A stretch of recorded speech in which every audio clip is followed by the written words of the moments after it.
So good morning everybody. So because of power breakdown in our college and surroundings of our college, there is a power breakdown. That's why I am unable to upload the classes on Saturday and Monday. So now you discuss about Bayes theorem problems. Bayes theorem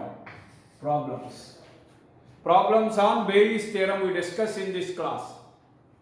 so మీరు గుర్తించండి, ఇక్కడ ఒక 3 bags ఉన్నాయి. ఇలాగా this is bag B1, B2 and B3. 3 bags ఉన్నాయి. ఇందులో red balls 6 ఉన్నాయి, white balls 4 ఉన్నాయి. ఇందులో రెడ్ బాల్స్ 5 ఉన్నాయి, వైట్ బాల్స్ 5 ఉన్నాయి. ఇందులో రెడ్ బాల్స్ 6 ఉన్నాయి, వైట్ బాల్స్ 4 ఉన్నాయి. సో ఇది ఇలాగా, సారీ, ఇక్కడ రెడ్ బాల్స్ వచ్చేసి 8 ఉన్నాయి, వైట్ బాల్స్ వచ్చి 4 ఉన్నాయి. సో ఇలా 3 బ్యాగులు ఉన్నాయి. మీరు అర్థం చేసుకోండి, ఈ బ్యాగ్లోంచి రెడ్ బాల్ రావాలంటే ప్రాబబిలిటీ ఏమవుతుంది, ఈ బ్యాగ్లోంచి రెడ్ బాల్ రావాలంటే ప్రాబబిలిటీ ఏమవుతుంది, లేదా ఈ బ్యాగ్లోంచి రెడ్ బాల్ రావాలంటే ప్రాబబిలిటీ ఏమవుతుంది. అర్థమవుతుందా? రెడ్ బాల్ అర్థమైందా? రెడ్ బాల్ రావడానికి ప్రాబబిలిటీ ఏంటవుతుందంటే P(r/B1) అవుతుంది. Red ball from B1 condition ఏంటి? B1 లోంచి రావాలి. B1 red ball from B1, నువ్వు సెలెక్ట్ చేసుకున్న బ్యాగ్ B1 అయ్యి అందులోంచి రెడ్ బాల్ రావడానికి ప్రాబబిలిటీ ఏంటి అని అడిగారు అనుకోండి. దీనికి ఏమని చెప్తాడు మనకి? P(b1) × P(r/B1) అని చెప్తారు.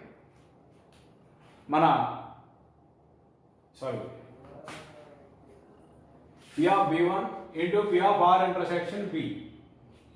అర్థమవుతుందా? మీరు ఇక్కడ జాగ్రత్తగా గమనించండి. P(r/B1) అంటే ఏంటి? బ్యాగ్ 1 లోంచి రెడ్ బాల్ రావడం అనే దానికి ప్రాబబిలిటీ. అర్థమవుతుందా? బ్యాగ్ రెడ్ బాల్ రావడం అనే ప్రాబబిలిటీ అన్నమాట. ఆ రెడ్ బాల్ ఎందులోంచి? బ్యాగ్ B1 లోంచి రాదు. అర్థమైందా? రెడ్ బాల్ రావడం అనే ప్రాబబిలిటీ కడతాము. అలాగే ఇదైతే P(r/B2), B2 లోంచి red ball P(r/B2).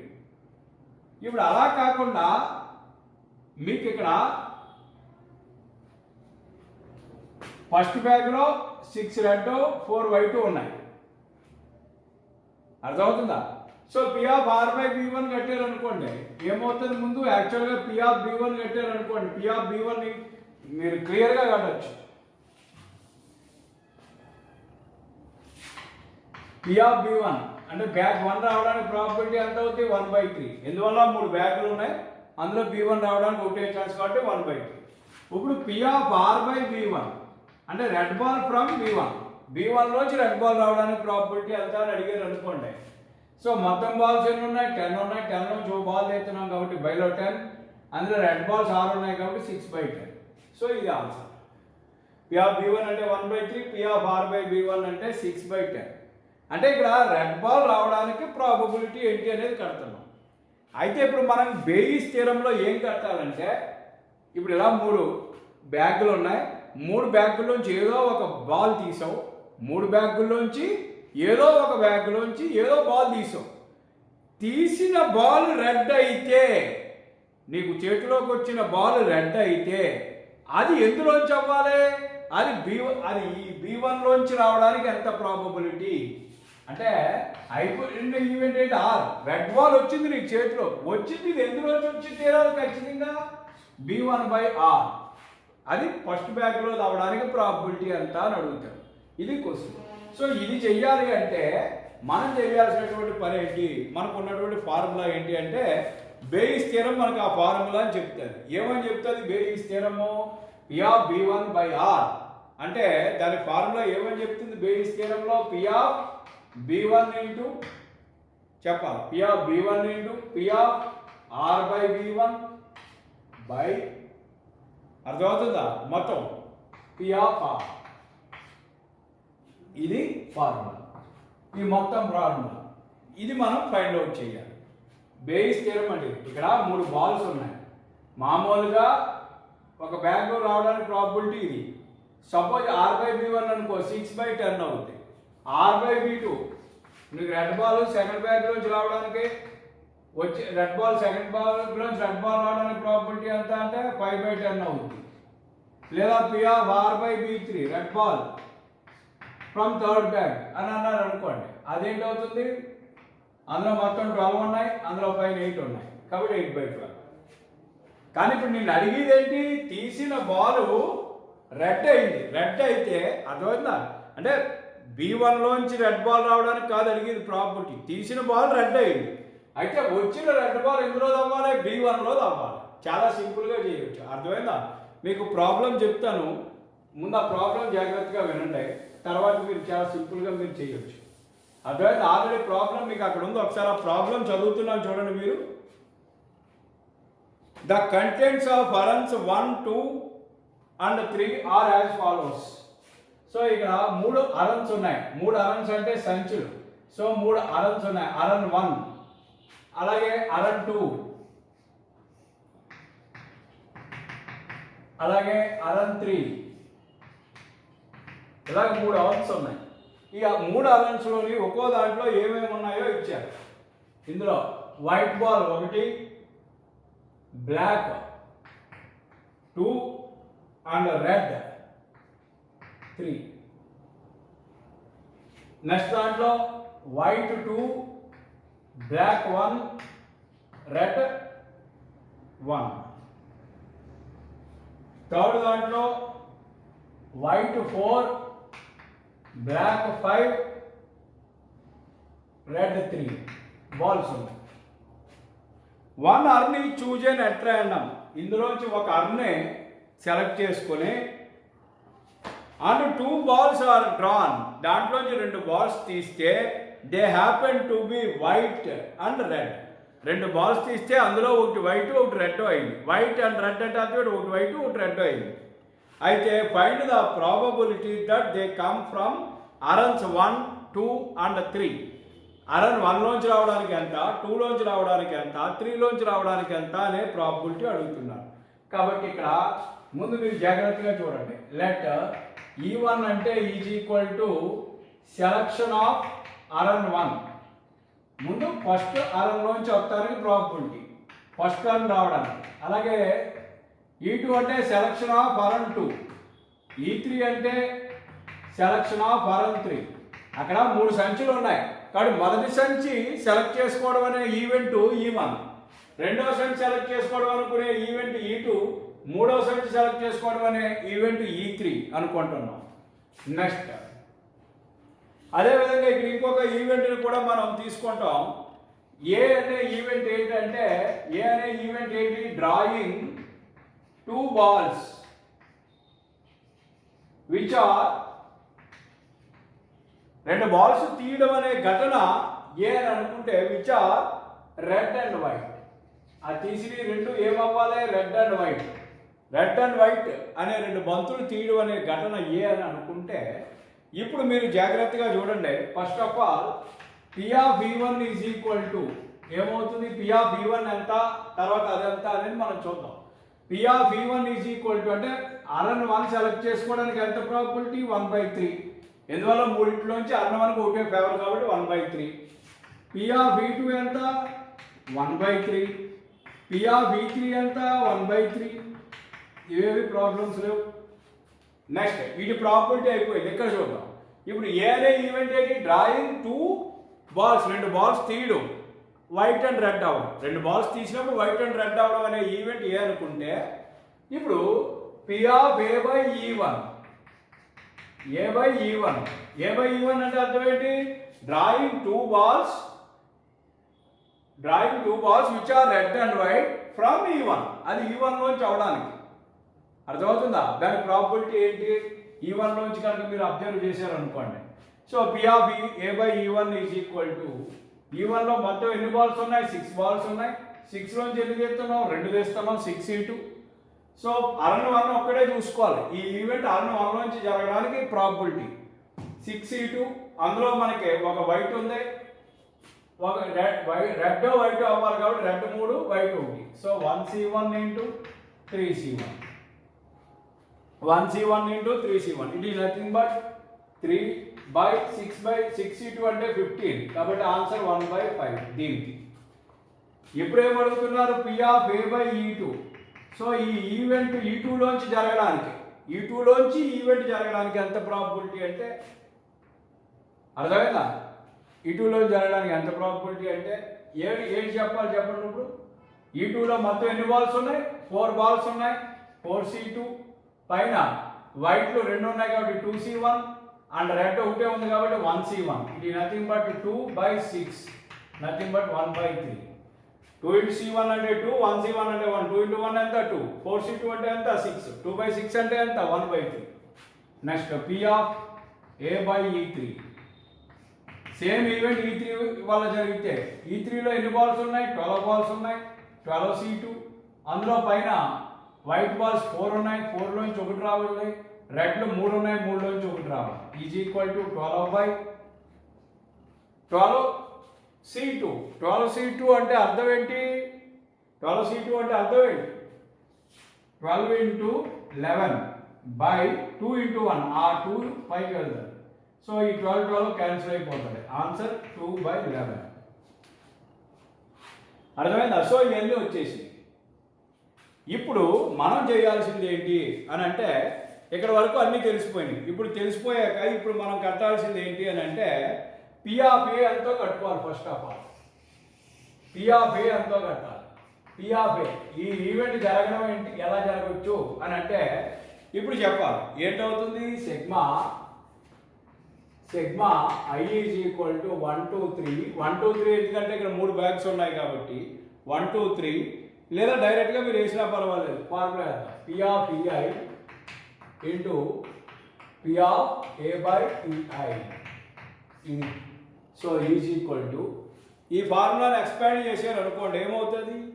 P of E1 into P of A by E1 plus P of E2 into P of A by E2 into P of E plus P of E3 into P of A by E3. So ఇదంతా ఫైనల్గా కట్టేయచ్చు మనం. అర్థమైందా? ఇదంతా మనం ఫైనల్గా కట్టేయచ్చు. P of E1 into P of A by E1. P of E1 అంటే ఎంత 1/3, A by E1 అంటే 1/5 ప్లస్ P of E2 అంటే 1/3, A by E2 అంటే 1/3. అర్థమైందా? అదేవిధంగా ప్లస్ P of E3 అంటే 1/3, A by E3 అంటే 2/11. So this answer is 1/15 plus 1/9 plus 1/33. So దీన్ని మనం సింప్లిఫై చేసారు అనుకోండి. 15 9 and 33 LCM is nothing but 495. 495 దీన్ని LCM కలిపితే 118 పైన. సో 118/495 వచ్చింది. ఇప్పుడు మనం కట్టాల్సింది ఏంటి అంటే బై బేయిస్ థియరం ప్రకారంగా ఏమన్నాడంటే కరెక్ట్గా ఈ దేంట్లో ఇప్పుడు ఆ ఈవెంట్ ఏ అనేది E1 జరగడానికి E1 లోంచే అవడానికి అని అడగలేదు. E1 లోంచి అవడానికి E2 లోంచి E3 లోంచి వరుసగా అన్నీ కట్టాలి. కాబట్టి first P of E1 by A ఇది చెప్పాలి. P of E1 by A అంటే బేయిస్ థియరం ప్రకారంగా ఏమవుతుంది చెప్పాలి. ఫార్ములా పైన P of E1 into P of A by E1 by P of A is equal to. So ఇప్పుడు మనం substitute చేయాలి. P of E1 అంటే ఎంత 1/3, A by E1 అంటే ఎంత 1/5 by P of A అంటే పైన కట్టి పెట్టుకున్న 118/495. So this is equal to 1/15 into 495/118. 15 వచ్చేసి ఇందులో 33 టైమ్స్ పోతే.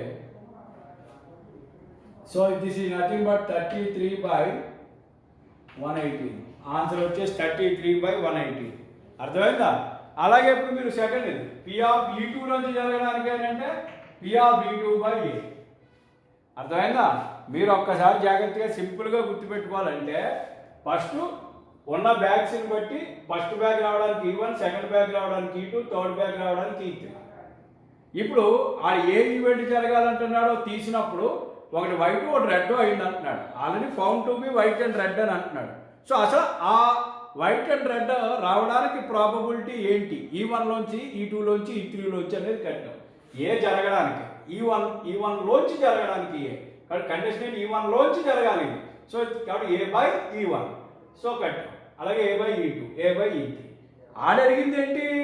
ఈ ఏ అనే ఈవెంట్ E1 లోంచి రావడానికి ఏంటి అడిగారు. కాబట్టి ఏ అనే ఈవెంట్ ఇది ఏ అనే ఈవెంట్ ఎందులోంచి రావాలి? E1 లోంచి జరగడానికి ప్రాబిలిటీ.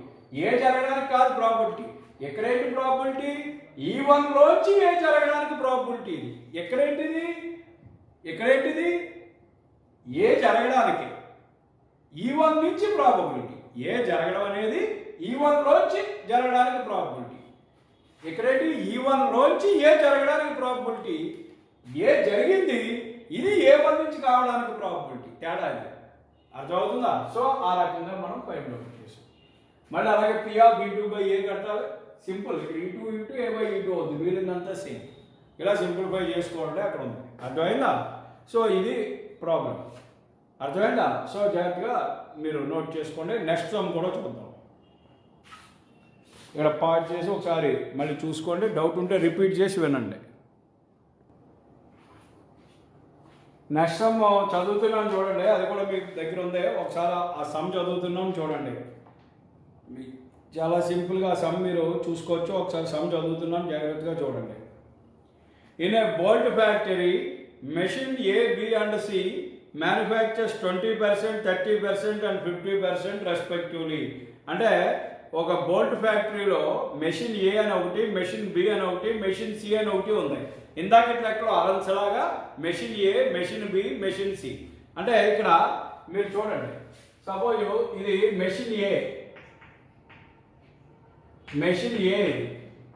ఇది machine B,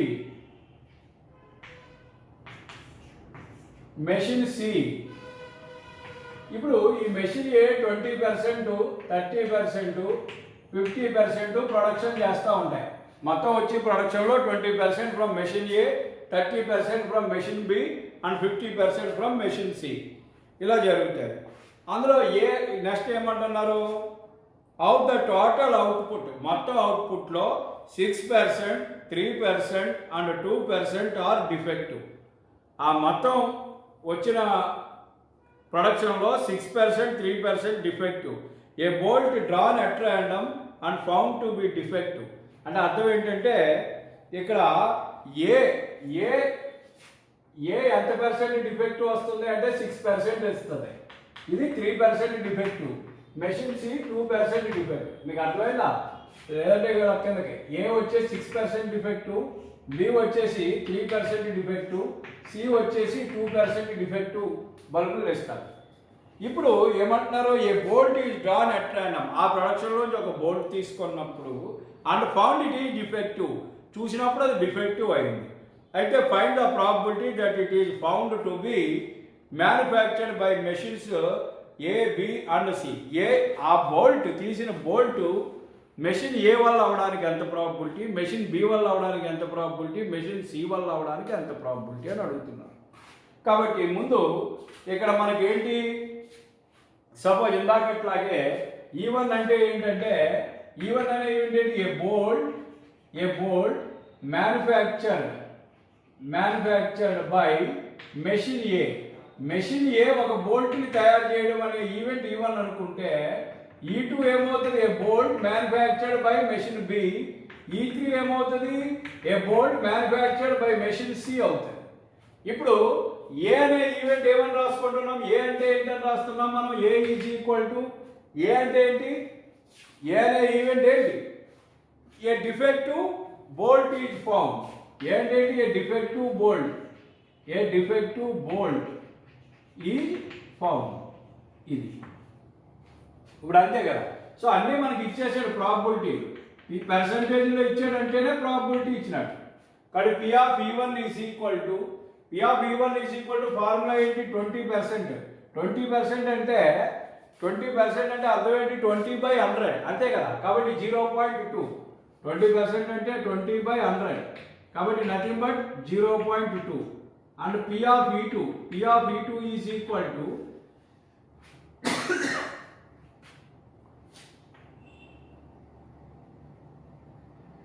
P of V2 is equal to ఎంత అండి 30/100 కాబట్టి ఇది nothing but 0.3. P of V3 కూడా ఇచ్చేసారు is equal to 50/100 nothing but 0.5. ఇప్పుడు ఇంకా ఇచ్చారు P ఆఫ్ ఏమి ఇచ్చారు మనకి defective bulb, property of A defective bulb from E1. అర్థమైందా? కాబట్టి A/E1 ఈజ్ ఈక్వల్ టు ఎంత ఇచ్చారు 6% ఇచ్చారు. 6% అంటే అర్థం 0.006 6% అంటే. అలాగే P ఆఫ్ B/E1 ఇచ్చారు, సారీ B/E1 కాదు A/E2. అర్థమైందా? A/E2 అంటే probability of getting a defective bolt from E2. So P of A/E2 దీనికి ఎంత ఇచ్చారు 3% ఇచ్చారు nothing but 0.03. Next P of A/E2 ఇచ్చారు, ఎంత ఇచ్చారు 2% ఇచ్చారు, ఇది నథింగ్ బట్ 0.02. సో ఇవన్నీ వచ్చేసి ఫస్ట్ ఇప్పుడు ఏం కట్టాలి మనం P ఆఫ్ A కట్టాలి. P ఆఫ్ A అంటే సిగ్మా I ఈక్వల్ టు 1 2 ఇక్కడ 3 మెషిన్స్ ఉన్నాయి కాబట్టి ఇది probability P of EI into P of A/EI. దీన్ని ఇందాక ఇట్లాగే ఎక్స్పాండ్ చేస్తే P of E1 into P of A/E1 plus P of E2 into P of A/E2 plus P of E3 into P of A/E3. P of E3 into P of A/E3 is equal to ఇప్పుడు what is P of E1? P of E1 అంటే ఎంత 0.2 into P of A/E1 అంటే ఎంత 0.06. Next P of E2 అంటే 0.3 0.03 plus 0.5 0.02. So మనం ఇవన్నీ కూడా మనం మల్టిప్లై చేసి యాడ్ చేసుకోవాలి. యాడ్ చేసుకుంటే ఎంత అవుతుందో చూద్దాం. 0.2 ఇంటూ 0.06 యాక్చువల్గా 0.1226 ఎంత 12. పాయింట్ జాగ్రత్తగా చూసుకోండి. 26 ఎంత 12. పాయింట్ తర్వాత ఇక్కడ ఎన్ని డిజిట్స్ ఉన్నాయి 1. ఇక్కడ ఎన్ని ఉన్నాయి 2. మల్టిప్లై చేసాక టోటల్ ఎన్ని 3. సో కాబట్టి 1 2 3 బదులు 0. So the answer is 0.012 plus ఇక్కడ కూడా 3 3s ఎంత 9. పాయింట్ తర్వాత 1 + 2 3 ఉండాలి 00 0.009. 0.5 ఇంటూ 2 02 5 2s 10 ప్లస్ 1 0 1 0. ఇక్కడ కూడా 3 డిజిట్స్ ఉండాలి కాబట్టి 1 2 3.010. సో ఇది మీరు జాగ్రత్తగా వెళ్ళాలి. దీన్ని మనం సింప్లిఫై చేయాలి. సో దీని అంతటిని మీరు యాడ్ చేసారు అనుకోండి. ఇది ఎంత కలిపి ఏమవుతుంది అంటే చూడండి 12 9 21 10 31 ఇది అది బట్ 0.031 మీరు యాడ్ చేసినా అంతే వస్తుంది. సో ఇది 0.31. ఇప్పుడు ఏమడుగుతున్నారు ఫస్ట్ది you found a defective bulb which is from E1. You already found a defective bulb A, it must comes from E1. ఇది property P of E1 by A is equal to formula ప్రకారంగా first ఏంటి అవుతుంది P of E1 into P of A by E1 by మొత్తం P of A. So కాబట్టి is equal to P of E1 అంటే నీకు తెలుసు 0.2 into P of A by E1 అంటే తెలుసు 0.06 by P of A అంటే తెలుసు 0.031. It is not equal to దాన్ని ఈక్వల్ టు చేసుకోండి. సో 0.2 into 0.0626 12 కాబట్టి 0. ఏమవుతుంది 0.12 ఇందాకే చెప్పాను బై 0.031. సో పాయింట్ క్యాన్సిల్ ఇది నథింగ్ బట్ 12/31. 3 పాయింట్లు పాయింట్ 3 తీసేసుకున్నా 12/31 సింప్లిఫై చేయండి. మీరు కాలిక్యులేటర్లో 12/31 కొట్టుకోండి యూ గాట్ ద ఆన్సర్. 12/31 కొడితే you got the answer 0.3871. So ఇలా అన్నమాట. మళ్ళీ దీనిలాగే మీరు మళ్ళీ పి ఆఫ్ V2/A కట్టాలి, మళ్ళీ పి ఆఫ్ V3/A కట్టాలి. అర్థమైతే 10th అయితే ఎక్కడితో ఆపేసి కూడా ఎక్కడితో ఆపి కూడా ఇక్కడితో సారీ ఇంటర్మీడియట్ సెకండ్ ఇయర్లో అయితే ఆ బాల్ కమ్ ఫ్రమ్ E1 లేదా బోల్డ్ మ్యానుఫ్యాక్చర్డ్ ఫ్రమ్ మెషిన్ బి అని అడిగివాడు, అది ఒకటే కట్టివాడు. కానీ ఇక్కడ 3 అడుగుతున్నాడు. సో మళ్ళీ దీని తర్వాత P of V/A2, P of E2/A and P of E3/A కూడా కట్టాలి సేమ్ ఇలా. అర్థమైంది? అందులో ఉందో చూసుకోండి. ఓకే, నెక్స్ట్ సమ్ కూడా మీకు బుక్లో ఉంది సేమ్. ఇందాక నేను చెప్పిన ముందు సమ్ లాగే 3 బ్యాగులు ఇచ్చి 3 అరౌండ్స్ లెక్క. కాకపోతే ఏంటంటే కొంచెం బిగ్ నెంబర్స్లో ఇచ్చాడు, దాన్ని క్యాలిక్యులేటర్ యూజ్ చేసి క్యాలిక్యులేషన్ వెరిఫై చేసుకోండి. మీకు NPR LCR కూడా క్యాలిక్యులేటర్లో ఉంటాయి. ఆ క్యాలిక్యులేటర్లో బటన్స్ ప్రెస్ చేసుకుంటా ఆ ఆన్సర్ కూడా చూసుకోండి. సో ఇలా ఏ సమ్ ఇచ్చినా చేయొచ్చు, చాలా సింపుల్. సో మీరు ఆ కాన్సెప్ట్ని జాగ్రత్తగా గుర్తుపెట్టుకోవాలి. ఏంటి కాన్సెప్ట్ అంటే ముందు ఉన్నటువంటి మెషిన్సా లేకపోతే అనంతావి అనుకుంటాం.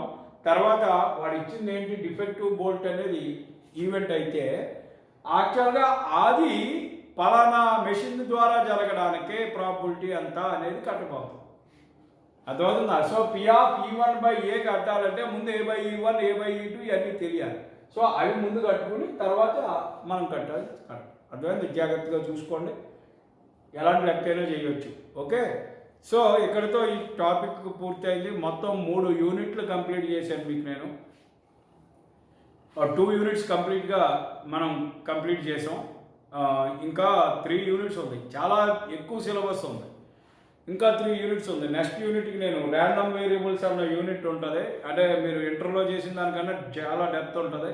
సో అది నేను రేపు ఎల్లుండిలో స్టార్ట్ చేయడానికి ముందు మీకు ఈ ప్రాబ్లమ్స్ అన్నీ జాగ్రత్తగా చూసుకోండి. నేను మీకు ఈరోజు కొన్ని ఒక 10 ప్రాబ్లమ్స్ వాటి ఆన్సర్స్ పెడతాను, మీరు ఓన్గా ట్రై చేయండి. అందులో ఏ సమ్ డౌట్ ఉన్నా నాకు వాట్సాప్లో పలానా సమ్ అని చెప్తే మీరు ఏ నెంబర్స్ అయితే పెడతారో ఆ నెంబర్స్ మాత్రం తిరిగి మళ్ళీ ఇక్కడ ఎక్స్ప్లెయిన్ చేయడం జరుగుతుంది. ఓకే, అర్థమైందా? సో ఈరోజు పెట్టేటటువంటి ఆ ఫోటో కాపీలో ఉన్న ప్రాబ్లమ్స్ అన్నీ కూడా మీరు చేయాలి.